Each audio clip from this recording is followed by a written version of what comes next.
Good evening. This is Marcus Garcia for assignment 11, and finally got this thing working.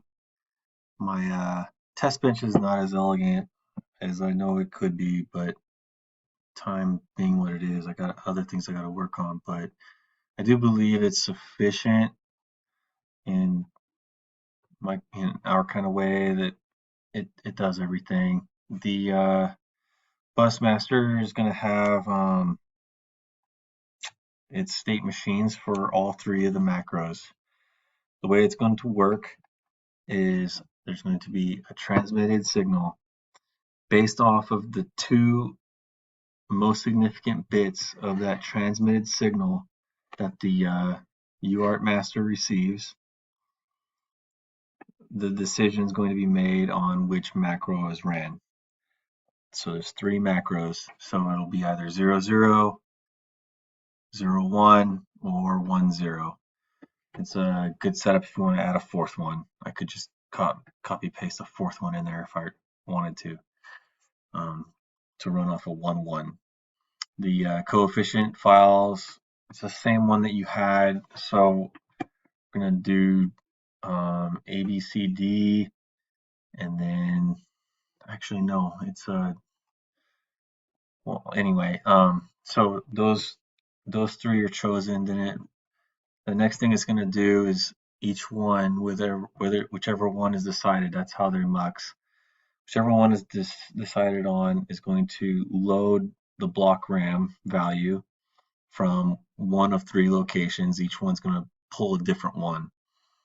It's going to split that signal in half, or it's going to split it up and then send it to the macro. Then the macro is going to compile and produce an output. That output's going to be taken and done, and two things are going to happen to it. It's going to go out and it's going to transmit it out so that we could test it, and it's also going to write back to the VRAM.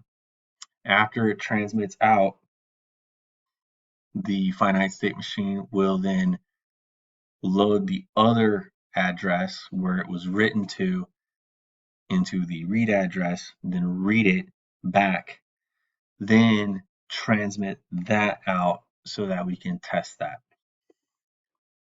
Okay, I hope I explained that well enough. I had to run it before I ran it here because it takes forever for it to spin up everything. So I'm going to go ahead and run it.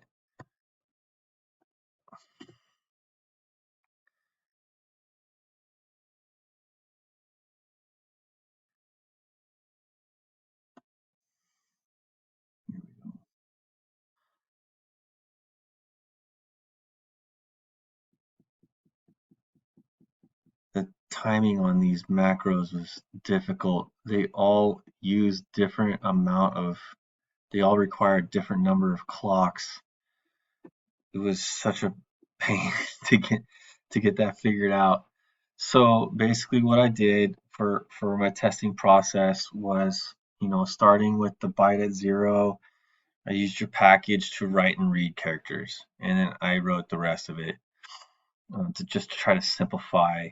So each answer that came out of a macro would be 16 bits. It'd be like either 9 bits or 14 bits, but I would always like concatenate it and make it into a 16-bit value. And what I did was I split that value up in half, just for, you know, simplicity's sake. It's the same value that gets used twice. So since the transmission is only 8 bits, I am checking the bottom 8 bits first and then the top 8 bits second. So the bottom 8 bits when it comes out, and then the top 8 bits when I read it back from the VRAM. And yep, so did it 3 times for all 3 macros, and if we pull this up, self-checking, and it passes. So thank you for all the help. I do appreciate it.